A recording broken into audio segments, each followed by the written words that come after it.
नमस्कार, health first के इस एपिसोड में आप सभी का बहुत बहुत स्वागत करती हूं। मैं आपके साथ डॉक्टर जयति मिश्रा। हेल्थ फर्स्ट में हर बार एक विषय के साथ हम आपके सामने रूबरू होते हैं। आज का विषय है ब्रेन स्ट्रोक से जुड़ा हुआ। ब्रेन स्ट्रोक मस्तिष्क की वो एक स्थिति है जिसमें या तो रक्त का प्रवाह रक्त की धमनियों में कम हो जाता है, दबाव बढ़ जाता है, या फिर वाहिनियां जो रक्त की होती है वो फट जाती है और इस वजह से ब्रेन स्ट्रोक काफी गंभीर भी हो सकता है। लेकिन ब्रेन स्ट्रोक से कैसे बचा जाए, ब्रेन स्ट्रोक अगर हो जाए तो कैसे उसके सिम्टम्स को पढ़ा जाए, क्या किया जाए ब्रेन स्ट्रोक आने के बाद, सर्जरी की नौबत कैसे आती है, बहुत सारी चीजें आपके जहन में होगी। लेकिन चिंता मत कीजिए, आज के एपिसोड में तमाम सारे सवालों के जवाब के साथ हमारे साथ एक्सपर्ट्स मौजूद हैं। मेरे साथ मौजूद हैं डॉक्टर पुष्कर गुप्ता जी, हमारे साथ मौजूद हैं क्योंकि डायरेक्टर है न्यूरोलॉजी से और सीके बिरला हॉस्पिटल जयपुर में लगातार अपनी सेवाएं दे रहे हैं। सर बहुत बहुत स्वागत है आपका। Thank you ma'am. हमारे साथ डॉक्टर संजीव सिंह भी मौजूद हैं, सीनियर कंसल्टेंट हैं neurosurgery C K Birla hospital Jaipur से। सर आपका भी बहुत बहुत स्वागत है।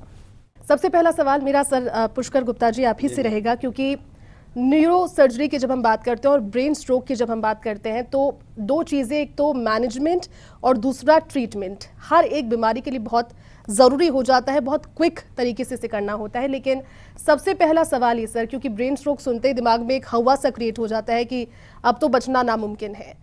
आप जैसे कुशल लोग हैं इसलिए थोड़ी सी तसल्ली है, लेकिन ब्रेन स्ट्रोक वाकई में है क्या, इसके सिम्टम्स क्या होते हैं सर? स्ट्रोक हर आदमी, हर कॉमन पर्सन पहचान सकता है। उसको हम जो 4 शब्द बोलते हैं या 6 शब्द भी बोल सकते हैं जी। कि स्ट्रोक क्या है। सडन अनएक्सपेक्टेड में अचानक ही कोई भी शरीर का हिस्सा सुन्न हो जाना या वीक हो जाना या आई में दिखाई देना या बैलेंस में खराबी हो जाना या समझने में दिक्कत हो जाना या बोलने में दिक्कत आ जाना, ये सिम्टम अचानक ही आते हैं ना, सडन अनएक्सपेक्टेड है ना। करेक्ट। तो उनको हम लोग कहते हैं कि भाई ये स्ट्रोक के साइन है। और आपने अभी बताया स्ट्रोक 2 तरह के होते हैं।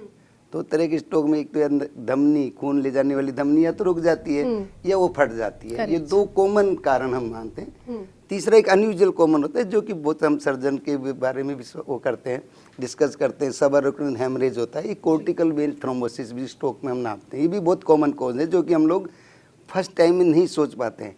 लेकिन इस्चेमिक स्ट्रोक, जो खून ले जाने वाली धमनी जो बंद हो जाती है, उसको हम इस्चेमिक स्ट्रोक कहते हैं। ये मोस्ट कॉमन होता है। दूसरा ब्रेन की नस फट जाना, ये सेकंड टाइप का स्ट्रोक होता है जो कि कम होता है। 80% मान लो कि इस्चेमिक स्ट्रोक होता है तो 20% ब्रेन की नस फटना, जिसको हम लोग हेमरेजिक स्ट्रोक कहते हैं। मैं तो आम पब्लिक को बोलता हूँ, जब डॉक्टर इलाज कर रहा होता है तो स्ट्रोक मत बोलो, उससे पूछो कि भी किस तरह का इस्चेमिक स्ट्रोक में नस बंद हो गई थी या नस फट गई थी। उससे आगे इलाज में भी बहुत अच्छी सहायता। 2 अलग अलग चीज़ है ना, दोनों की इटियोलॉजी मतलब कारण भी अलग अलग होते हैं ना। अब समस्या ये होती कि पहचाने कैसे स्ट्रोक को। 4 शब्दों में हम बोलते हैं कि भाई आप उनसे बोलवा के दिखवा लीजिएगा कि स्पीच अच्छी है या नहीं है। तो सलर्ड स्पीच है, हम लड़खड़ा के बोल रहा है या समझ ही नहीं रहा है, तो इसका मतलब स्ट्रोक हो सकता है। दूसरा फेस है ना, फेस की तरफ देखिए, फेस एसिमेट्री मैक्सिमम लोग अब पहचानने लगे हैं कि भाई इनके फेस में टेढ़ापन है तो इसका मतलब इसे स्ट्रोक हो गया। तीसरी होती है आर्म को अपना आगे करके देख लीजिए, आर्म ड्रिफ्ट हो रही है, आर्म कम काम कर रही है, तो इसका मतलब स्ट्रोक है। ये 3 सिम्टम अगर आ जाते तो तुरंत इमरजेंसी में कॉल करना चाहिए, तुरंत अपने डॉक्टर को कॉल करके तो हॉस्पिटल में ही पहुंचना चाहिए। क्योंकि हमारे यहाँ ट्रेंड बहुत कॉमन है कि सर डॉक्टर को घर पे दिखाएंगे। ये बीमारी डॉक्टर को घर पे दिखाने की नहीं है। ये ऑलरेडी उतनी गंभीर सिचुएशन को इंडिकेट करता है। घर पे ट्रीट करने से टाइम वेस्ट होगा, क्योंकि उसके घर पे ऐसी सुविधा नहीं होती है कि जो दवा देते हैं। अपने हॉस्पिटल में इमरजेंसी कॉल करें, एम्बुलेंस बुलाएं या अपने बस जिससे भी साधन होता है तुरंत आप उसको हॉस्पिटल लेके जाइएगा ना। तो हम लोग तुरंत इसको कैसे डायग्नोज करते हैं कि हेमरेज है या दिमाग की नस रुक गई है, तो हम तुरंत सीटी या एमआरआई की सहायता से ये मालूम कर लेते हैं कि दिमाग की नस रुकी है या फटी है।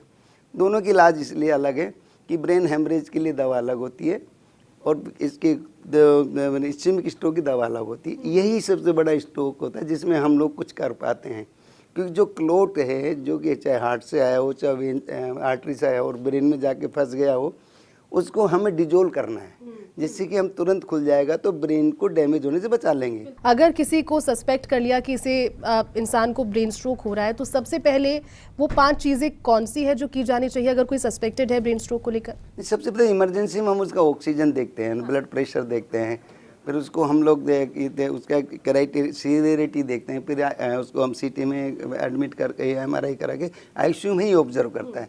क्योंकि ये ब्रेन स्ट्रोक एक डायनेमिक होता है। कई बार पेशेंट बोलता है लाया तो मैं अच्छा था लेकिन सीरियस कैसे हो गया। लेकिन ब्रेन स्ट्रोक जो भी होता है वो ओवर 3 to 5 ईयर्स थोड़ा सा इंक्रीज होता है, अगर ट्रीटमेंट समय पर नहीं मिलता है तो हम चाहते हैं कि इमीडिएट इनको ट्रीटमेंट मिला जाए, और कारण जानने के बाद कि भाई कारण क्या रहा है स्ट्रोक का, उसके बाद उसका हम ट्रीटमेंट अपनी 2 तरह की दवा थी, जो टिश्यू प्लाज्मा इनेक्टर तो क्लट को बर्स्ट कर दे, फिर तुरंत अगर उससे नहीं सही होता है तो दूसरा ट्रीटमेंट होता है हमारे इंटरवेंशनल ट्रीटमेंट होता है।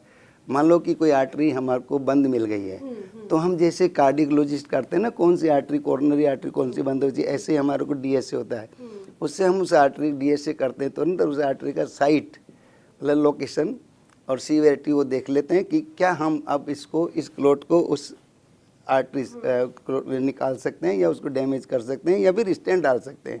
तो ये दूसरा ट्रीटमेंट, इंटरवेंशन ट्रीटमेंट, इसका भी लिमिटेशन है, ये भी हम 24 आवर में ही करते हैं, तो उतना ही अच्छा रिजल्ट आता है। मेडिकल मैनेजमेंट का सर ने बताया, पुष्कर सर ने। और डॉक्टर संजीव, ये बताइए कि कब वो सिचुएशन कौन सी है जब ये समझा जा सकता है? सर ने काफ़ी चीज़ें बताई, आप बताइए कि जब पेशेंट के लिए सर्जरी की नीड होती है ब्रेन स्ट्रोक में, उससे पहले कोशिश की जाती है, लेकिन अब चलिए अब पार नहीं पड़ सकते, अब सर्जरी करनी होगी, वो कौन सा टाइम होता है? देखिए, ऐसा है कि इस चीज़ को समझने के लिए हमें ये पता होना चाहिए कि पेशेंट को इस्केमिक स्ट्रोक हुआ है या हेमरेजिक स्ट्रोक हुआ है। हम कंडीशन वाइज डिस्कस करते हैं। First of all ischaemic stroke, जैसा कि सर ने बताया कि जितना जल्दी हम हॉस्पिटल लाते हैं, जितना जल्दी डायग्नोसिस बनता है, उतना ही बेटर ट्रीटमेंट हम पेशेंट को दे पाते हैं। इसमें बहुत सारे फैक्टर होते हैं, पेशेंट फैक्टर होते हैं, पेशेंट की एग्जिस्टिंग डिजीज़ क्या है, एज क्या है, बहुत सारी चीज़ें होती हैं। मान लीजिए हम इस्केमिक स्ट्रोक में कोई ब्लड वेसल ब्लॉक हो गई है, हमारे पास टाइम पे आ गए हैं, थ्रोम्बोलाइज कर सकते हैं जैसा सर ने बताया जो मेडिसिन है, या फिर इंटरवेंशन द्वारा हम उस थ्रोम्बस को, जो खून का थक्का नसों में फंसा हुआ है, उसको निकाला जा सकता है। निकालने के लिए एक मैकेनिकल थ्रोम्बेक्टमी भी एक जरिया होता है, जिसके अंदर हम ब्लड वेसल को खोल के और वहाँ से वो थक्का निकाल सकते हैं। उसके लिए भी कुछ टाइम ड्यूरेशन है, विदिन 6 आवर्स हम कर सकते हैं। Not in every patient, but yes, हमको पेशेंट को कैटेगराइज करना पड़ेगा कौन से पेशेंट कर सकते हैं। अब तो कुछ ऐसी रिसेंट गाइडलाइन है जो कि अप टू 24 आवर्स तक भी इस ट्रीटमेंट को सपोर्ट करती हैं। सेकेंड थिंग, आपका जो इन्फार्क्ट मतलब जब ब्लड वेसल ब्लॉक हो गई है, तो ब्रेन के जिस हिस्से को वो ब्लड सप्लाई कर रही थी, वो हिस्सा अब वहाँ पे ब्लड नहीं पहुँच रहा है, तो वो डेड हो गया है। तो इट इज़ नॉट लाइक कि बस एक पर्टिकुलर हिस्सा वो डेड हो गया, उस डेड हिस्से के चारों तरफ एक ऐसा हिस्सा होता है जो अभी भी ब्लड सप्लाई कम मिलने की वजह से कम काम कर रहा होता है। अगर हम ये देखते हैं कि आपका वो हिस्सा, जो डेड हिस्सा, वो बढ़ गया है, तो वो डेड हिस्सा अपने चारों तरफ सूजन इकट्ठा करना शुरू करता है, जो कि पहले 2 या 3 दिन के अंदर वो बढ़ना शुरू होती है। हमारे पास कई मेडिकल मैनेजमेंट हैं जिससे पहले हम सबसे पहले कोशिश करते हैं कि सूजन को हम कम करें, क्योंकि इस बात को हम समझें कि ब्रेन का जो वॉल्यूम है, ब्रेन हमारे स्कल की इसमें बेसिकली फिक्स्ड है और there is fixed volume almost 1400 ml। जब भी ब्रेन का कोई हिस्सा डैमेज हुआ है, अपने चारों तरफ सूजन इकट्ठी करेगा, तो क्या करेगा, इंटरनल दूसरे जो हेल्दी ब्रेन को दबाना शुरू करता है। तो this is called as mass effect. पहली कोशिश रहती है दवाओं से उस मास इफेक्ट को कम किया जाए, बट ऐसी सिचुएशन आती है जब प्रेशर बहुत ज़्यादा बढ़ जाता है और हमारा जो ब्रेन स्टेम या फिर नॉर्मल ब्रेन के हिस्से कंप्रेस होने लग जाते हैं, पेशेंट और कोमाटोज कंडीशन में जाने लगते हैं। उस समय हम ऑपरेशन करके ये जो स्कल है इसको हम बाहर निकाल देते हैं। This is called as decompressive craniectomy. और साथ ही साथ ब्रेन के ऊपर जो एक टाइट मेम्ब्रेन की कवरिंग है, जिसको हम ड्यूरामीटर बोलते हैं, उसको हम ओपन कर देते हैं सो दैट ब्रेन को एक्सपैंड होने का जगह मिल जाए। तो this procedure basically it is a temporary procedure and this is life saving procedure. जब भी किया जाता है, हम ये मान के चल रहे हैं कि अब प्रेशर दवाओं से मैनेज नहीं हो पा रहा है, तो हमें प्रेशर कम करने के लिए उसको डिकम्प्रेस करना पड़ेगा। समय के साथ पेशेंट अगर अच्छा रिकवर करता है, तो एक समय के बाद हम वापस इस स्कल को लगा के हम उसको फिक्स कर सकते हैं। ठीक है सर, एक सर्जिकल ऑप्शंस भी आप यहाँ पर जिक्र करें, मैं चाहूँगी थोड़ा सा दर्शकों को वो भी बताएं कि सर्जिकल ऑप्शंस भी अगर अवेलेबल हैं, क्योंकि टाइम बढ़ रहा है, कई सारी चीज़ें एडवांसमेंट्स के साथ, टेक्निक्स के साथ डेवलप हुई है, तो ऑप्शंस क्या होते हैं सर्जिकल? देखिए, मैंने जैसा आपको बताया थ्रोम्बेक्टमी, जो कि पहले मैकेनिकल थ्रोम्बेक्टमी करते थे, आज भी कुछ एक इंडिकेशन के लिए मैकेनिकल थ्रोम्बेक्टमी की जाती है, जो कि अब रीसेंट एडवांसेस के साथ अब ये इंटरवेंशन जो हम करते हैं, जो सर ने जैसा जिक्र किया, तो वहाँ से हम थ्रोम्बस को निकाल सकते हैं। This is an advancement. अब हम सर्जरी की बात करें, डिकम्प्रेसिव क्रेनियोटमी आज भी अगर रिक्वायर्ड है, तो this is at gold standard procedure in case अगर आपका मास इफेक्ट, आपका एडिमा बहुत ज़्यादा बढ़ चुका है। मैं और इसी के बारे में आगे बता रहा था, ये सब हमने डिस्कस किया regarding ischaemic stroke. Now we are talking about haemorrhagic stroke. Haemorrhagic stroke जिसके अंदर ब्लड वेसल बर्स्ट हो गई है, तो ब्लड खून निकल के आपके ब्रेन के अंदर जमा हो गया। अगेन द सेम थिंग, हमारा ब्रेन का जो स्कल का वॉल्यूम है दैट इज़ फिक्स्ड। अब कोई भी नई चीज़ आएगी तो क्या करेगा, ब्रेन के ऊपर प्रेशर डालेगा। प्रेशर डालने की वजह से जो हेल्दी एरियाज़ हैं ब्रेन के वो कॉम्प्रोमाइज़ होना शुरू हो जाते हैं। तो उसके लिए हम ऑपरेशन करके, आजकल मिनिमल इन्वेजिव सर्जिकल टेक्निक आ गई है जिसमें बहुत छोटा सा इंसिजन देके हम उस क्लॉट को बाहर निकाल सकते हैं। ठीक है, आजकल एंडोस्कोपिक टेक्निक्स आ गई हैं जो एंडोस्कोप इंसर्ट करके हम उस हैमरेज को निकाल सकते हैं। तो these techniques are definitely better for patient. एक और हम स्ट्रोक की बात कर रहे थे, हैमरेजिक स्ट्रोक में सब एरेक्नॉइड हैमरेज। सब एरेक्नॉइड हैमरेज बेसिकली क्या होता है, जब भी कोई भी ब्लड वेसल जो ब्रेन के अंदर है उसकी वॉल में कोई एबनॉर्मलिटी होती है, उसके टेक्सचर में कोई एबनॉर्मलिटी होती है, जिसको हम एन्यूरिज्म बोल सकते हैं या एवी मालफॉर्मेशन बोल सकते हैं या अदर काइंड ऑफ मालफॉर्मेशंस हो सकते हैं, तो कई बार वो भी स्पॉन्टेनियसली ब्लीड कर जाते हैं। ऐसे केसेस में it is very important to control that vessel. मान लीजिए अभी सब एरेक्नॉइड हैमरेज हो गया है, हमें इस प्रेजेंट सिचुएशन को तो टैकल करना ही है, साथ में हमें दोबारा ब्लीडिंग होने के खतरे को भी रोकना है, क्योंकि अगर हम उसको नहीं रोकेंगे तो रिकरेंट हैमरेज, रीब्लीडिंग होगी और rebleeding can be dangerous. Already brain compromise है, उसमें दोबारा ब्लीडिंग होती है तो it is truly life threatening. So for that case first of all उसको हमें डायग्नोज करना है कि वेसल एबनॉर्मलिटी कहाँ है, तो उसके लिए हम सीटी एंजियोग्राफी करते हैं और एडवांस टेक्निक में डिजिटल सब्सट्रैक्शन एंजियोग्राफी होती है जिसमें हम ब्लड वेसल के अंदर ही कैथेटर डाल के वहाँ वेसल तक पहुँचते हैं और डाई डाल के उस वेसल को कंफर्म करते हैं। अगर सब एरेक्नॉइड हैमरेज का कॉज निकल के आता है कि पेशेंट को कोई एन्यूरिज्म है, तो डेफिनेटली हमें उस एन्यूरिज्म को सिक्योर करना पड़ेगा। एन्यूरिज्म को हम ऐसा समझें कि there is a blood vessel की वॉल थिन आउट हो गई है और बहते हुए ब्लड के प्रेशर की वजह से वो पॉप आउट होना शुरू हो जाती है। It is like ballooning. So एक बैलून में अगर अपन देखें कि बैलून का एक बेसिकली एक वॉल्यूम जो उसको रिटेन कर सकता है, अगर वो प्रेशर बढ़ता है तो धीरे धीरे वो थिन आउट होके वो फट जाता है।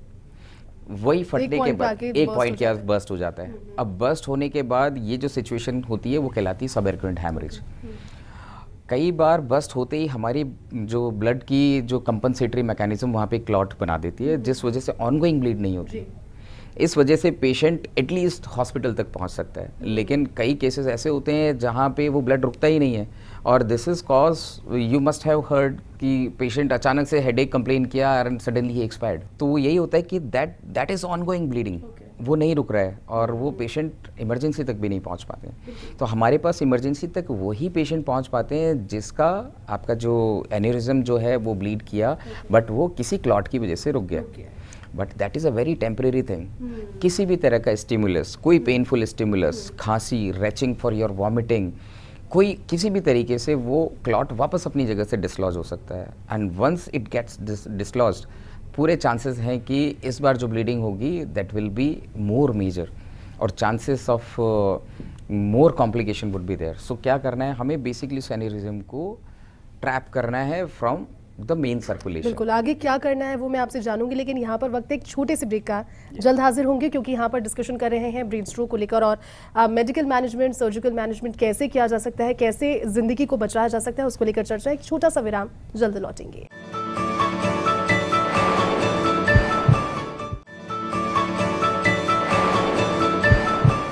ब्रेक के बाद आपका स्वागत है। ब्रेन स्ट्रोक पर आज बात करें हेल्थ फर्स्ट में। हमारे साथ में डॉक्टर पुष्कर भी हैं। सर, आपने सुना सर्जिकल सारी जानकारियां दी सर ने, लेकिन घर पे बैठकर डायग्नोस करने की बात बहुत आसान हो जाती है लेकिन फिर भी बड़ी मुश्किल लगती है।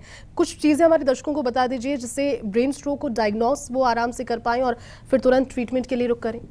नहीं मैम, अपन ने 4 चीज़ें डिस्कस किया था कि उसकी आवाज़ कैसी है। हाँ। अचानक आवाज़ बदल गई है तो हाँ। दिखाई देने में कोई दिक्कत हो गई है, चलने में बैलेंस नहीं है, यहाँ से कोई चीज़ छूट जाती है ना, ये सब अचानक हुआ है तो अपन को ब्रेन स्ट्रोक की साइन है, कॉमन है। हर पब्लिक अगर सीरियसली अगर उसको लेगा तो स्ट्रोक को इजीली डायग्नोस, इसको हम लोग फास्ट भी बोलते हैं। फास्ट मतलब फेस का आप सिमेट्री देख लीजिएगा। ये बताइए, जैसे लकवा मार जाना, उसमें भी कई बार ये चीज होती है कि आपका फेस टेढ़ा हो चुका है, आपके किसी बॉडी के अंग ने काम करना, तो इससे कैसे डिफरेंशिएट किया जाएगा ब्रेन स्ट्रोक और पैरालिसिस को अलग? स्ट्रोक का मतलब ही पैरालिसिस होता है, उसी का मतलब पैरालिसिस होता है। पैरालिसिस या वीकनेस को, एक वीकनेस को पैरालिसिस हो गया। ये माने जो फोकल मतलब यूनिलेटरल, या कई बार होता है कि बायलेटरल भी होता है, बट कॉमन होता है यूनिलेटरल होता है।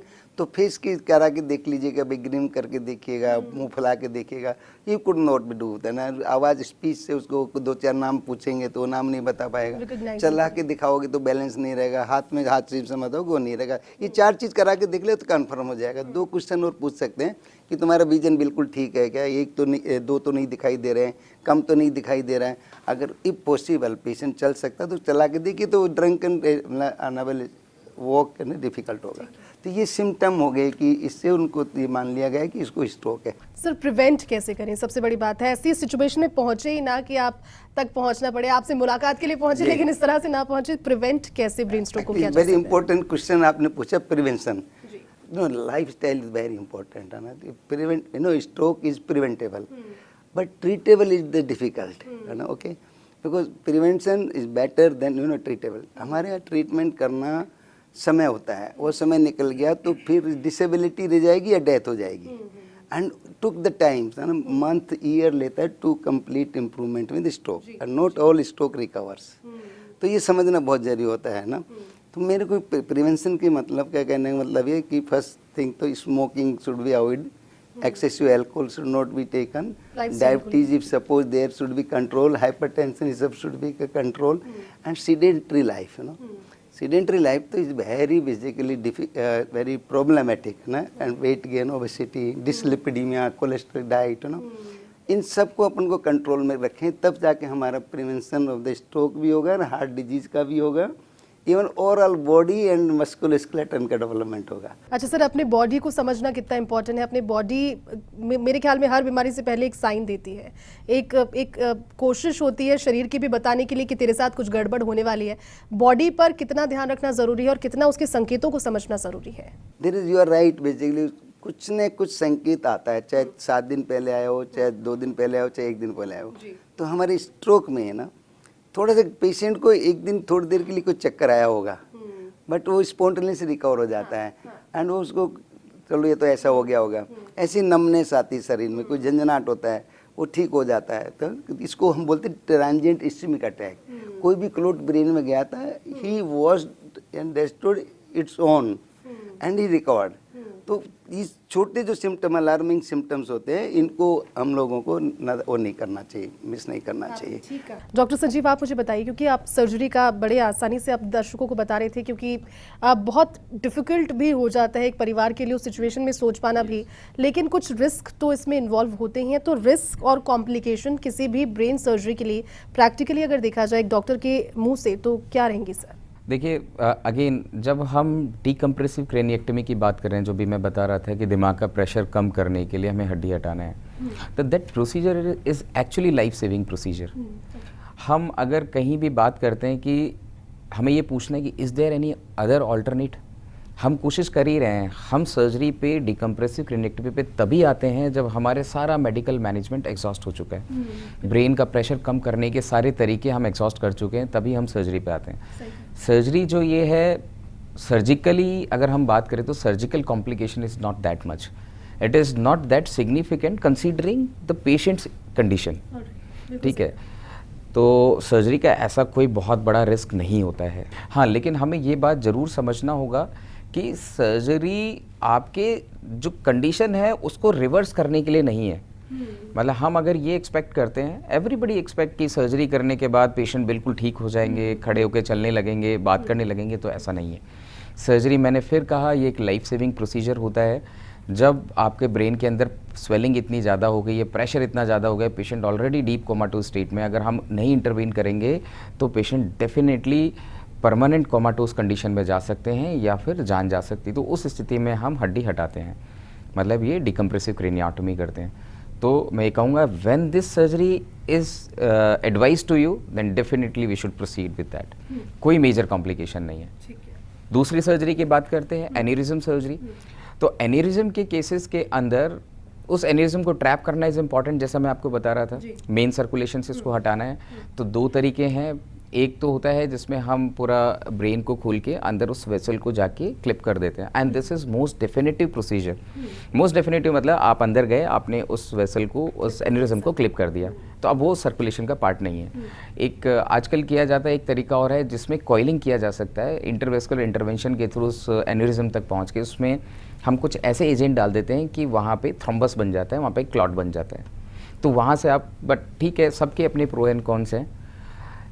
सर्जरी फॉर एन्यूरिज्म, उसमें कुछ चांसेस रहते हैं कि ड्यूरिंग सर्जरी भी रीब्लीड होने का खतरा रहता है, जिसमें पेशेंट के लिए लाइफ थ्रेटनिंग सिचुएशन हो सकती है। दूसरी चीज़ वेसोस्पैज्म, जब भी ब्लड आपके सबएरेक्नोइड स्पेसिस के अंदर है जहाँ दिमाग की सारी ब्लड वेसल चल रही हैं, वो ब्लड वेसल्स को इरिटेट करता है वो ब्लड, और जिसकी वजह से ब्लड वेसल्स संकुचित होना शुरू हो जाती हैं, जिसकी वजह से वेसोस्पैज्म हो सकता है। तो ये दो बड़े फैक्टर हैं जो कि एन्यूरिज्म रिलेटेड सबएरेक्नोइड हेमरेज के साथ एसोसिएटेड है। सर रिकवरी प्रोसेस, हाँ आप कुछ कहना चाहते हैं? सिंपल लाइन में कहना चाहता हूँ, prevention has no side effect, but definitely treatment may have at some point some side effect. Without intervention, without side effect, there is no intervention. यानी कोशिश ये की जानी चाहिए कि पहले ही But प्रिवेंट कर लिया yes, जाए, और अगर आप prevention उस is सिचुएशन में there. हैं We have तो फिर to- डॉक्टर पर ट्रस्ट करना जरूरी है। बिल्कुल, सर मैं यही रिकवरी, कहना चाहता हूँ। बिल्कुल आपने ठीक कहा, रिकवरी प्रोसेस कैसा रहता है और कितना समय लग जाता है बाउंस बैक करने के लिए? एक उस स्टेबल सिचुएशन में भी इंसान आ जाए, पूरा तरीके से नहीं हो पाता हो अगर भी, तो एक बाउंस बैक सिचुएशन कितनी लंबी हो सकती है और क्या प्रोसेस रिकवरी का है? देखिए, बाउंस बैक सिचुएशन अगर अपन बोलें तो डिपेंड करेगा कि पेशेंट किस कंडीशन में हमारे पास आए हैं। हमने जब सर्जिकल डिसीजन लिया तो उस समय पेशेंट की कंडीशन क्या थी, उस समय पेशेंट का न्यूरोलॉजिकल स्टेटस क्या था, पेशेंट को कोई अदर कोमॉर्बिडिटीज़ हैं कि नहीं है, कोई दूसरे लाइक डायबिटीज़, हाइपरटेंशन, आपके रेस्पिरेटरी इश्यूज़, आपका इम्यून सिस्टम कैसा है, इन सब चीज़ों के ऊपर रिकवरी डिपेंड करती है। हम जब भी क्रेनियोटमी, डिकम्प्रेसिव क्रेनियोटमी करते हैं तो पेशेंट, बेसिकली मैंने आपको बताया लाइफ सेविंग प्रोसीजर है। हमारा अगला माइलस्टोन होता है to remove ventilatory support with time. अगर सब कुछ ठीक रहता है तो हम 2 से 3 दिन में उसके लिए वेंटिलेटरी सपोर्ट हटाने का कोशिश करते हैं। अगर पेशेंट का बॉडी सपोर्ट करता है तो हमारा नेक्स्ट माइलस्टोन होता है कि न्यूरोलॉजिकल रिकवरी। हम कुछ हमारे फिक्स्ड पैरामीटर्स हैं, उसके ऊपर हम पेशेंट का GCS असेस करते हैं, कोमा स्केल के थ्रू हम देखते हैं कि पेशेंट किस तरीके से बाहर आ रहे हैं। तो it is a very long process जो कि समय डिपेंड करेगा पेशेंट की क्लिनिकल कंडीशन क्या है। हर पेशेंट टू पेशेंट वो वेरी करता है। बिल्कुल सर, आपने ठीक कहा, और क्योंकि अब इस कार्यक्रम के अंतिम पड़ाव में हम पहुंच गए हैं, मेरे ख्याल में सब कुछ आपने बताया। सर हमारे दर्शकों के लिए आपकी ओर से क्या मैसेज होगा? डॉक्टर पुष्कर, आप कहीं अगर ब्रेन स्ट्रोक और इस फील्ड से जुड़कर, क्योंकि आपने बहुत सारे केसेस देखे हैं, कई लोगों को जिंदा होते हुए, मौत के मुंह से लौटते हुए भी देखा होगा, कई लोग आप तक पहुँचते भी होंगे, आपका मैसेज क्या रहेगा इस पर? नहीं, मैं पब्लिक को यही कहना चाहता हूँ कि स्ट्रोक को 3 चीज़ों में बांट लो कि स्ट्रोक क्या है, सिम्टम क्या है, ट्रीटमेंट क्या है, और डॉक्टर से पूछो किस तरह का डायग्नोसिस, मतलब इस्केमिक है या बेसिकली हेमरेजिक है, line of treatment long term treatment क्या है, इनिशियल ट्रीटमेंट क्या है। अगर आप इनिशियल ट्रीटमेंट खो चुके हैं तो लॉन्ग लाइफ ट्रीटमेंट क्या रहेगा उसके बारे में पूछो। Rehabilitation is the part of the stroke system, is very important. आपने क्वेश्चन पूछा था कि भाई इनकी सर्वाइबिलिटी क्या होती है। Maximum survivability of the after stroke basically 10 years people से रखते हैं। अगर सारी चीज़ों को हम कंट्रोल रखें तो बहुत रेयर होता है कि 10% 20% पेशेंट होते हैं जो 20 ईयर तक सर्वाइव कर जाते हैं, but it depends on the patient condition, lifestyle. बिल्कुल, और अगर आप तक पहुंचे तो आपकी तो मुस्कान से ही आप आधे पेशेंट्स को ठीक कर देते होंगे। मैं ठीक कह रही हूँ सर? जल्दी से, बड़ी अच्छी मुस्कान है सर की, बहुत पॉजिटिव एक तरीके से ट्रीट करने का एक तरीका भी हो सकता है। सर आपका क्या मैसेज रहेगा हमारे दर्शकों के लिए, खासतौर पर आप लगातार इस तरह के केसेस भी देखते हैं? हमारे लिए फिटनेस बहुत इंपॉर्टेंट है। सीडेंट्री लाइफस्टाइल को अवॉइड करना है, कुछ अमाउंट ऑफ फिजिकल एक्टिविटी होनी चाहिए। आप कितने ही बिजी क्यों ना हो, एटलीस्ट हाफ एन आवर अपने शरीर के लिए निकालें। स्मोकिंग नहीं करना है, ऑलरेडी एनवायरनमेंट इतना पोल्यूशन है, प्लीज़ डोंट स्मोक। अल्कोहल नहीं लेना है, या लेना है तो बहुत ही लिमिटेशन में लेना है, ठीक है। और हेल्दी फूड हैबिट्स अपनी रखनी है। तो अपनी लाइफस्टाइल को इम्प्रूव करके हम डेफिनेटली स्ट्रोक की प्रोबेबिलिटी को हम कम कर सकते हैं। बिल्कुल सर, आपने बिल्कुल ठीक कहा। और डॉक्टर पुष्कर, डॉक्टर संजीव, बहुत अच्छा लगा आपसे बात करके। बहुत सारी चीज़ें मैंने खुद भी सीखी और मैं कोशिश करूंगी कि अपने आसपास के लोगों को इस चीज़ के लिए अवेयर करूं। Thank you so much for coming. Thank you so much for taking out. देखिए, आज के एपिसोड में हमने ब्रेन स्ट्रोक पर बात की और बहुत कोशिश हमारी रही कि हर एक जो बिंदु है उससे आप तक पहुंचाएं, जितना भी कंफ्यूजन हो, क्या किया जाना चाहिए, कैसे रोका जा सकता है, सारी कोशिशें। और उम्मीद करते हैं कि आज का विषय, आज का टॉपिक आपके लिए नॉलेजेबल होगा। कई सारी चीज़ें आपने भी सीखी होंगी, और इन चीज़ों को सीखना नहीं, अपने बॉडी को, अपने शरीर को समझना शुरू करना, उसके संकेतों को पढ़ना शुरू करना और ठीक से ज़िंदगी जीना, आसपास के लोगों को सुखी रखना और ठीक से अपनी ज़िंदगी को आगे बढ़ाना, ये बहुत ज़रूरी है। हमारी उम्मीद इसी चीज़ से जुड़ी हुई है कि आप तक ये सारी बातें अच्छे से एक पॉजिटिव मैसेज की तरह पहुंची होंगी। फिलहाल के लिए मुझे और मेरी पूरी टीम को दीजिए इजाज़त। अगली बार फिर से होगी एक नए एपिसोड के साथ मुलाकात। नमस्कार।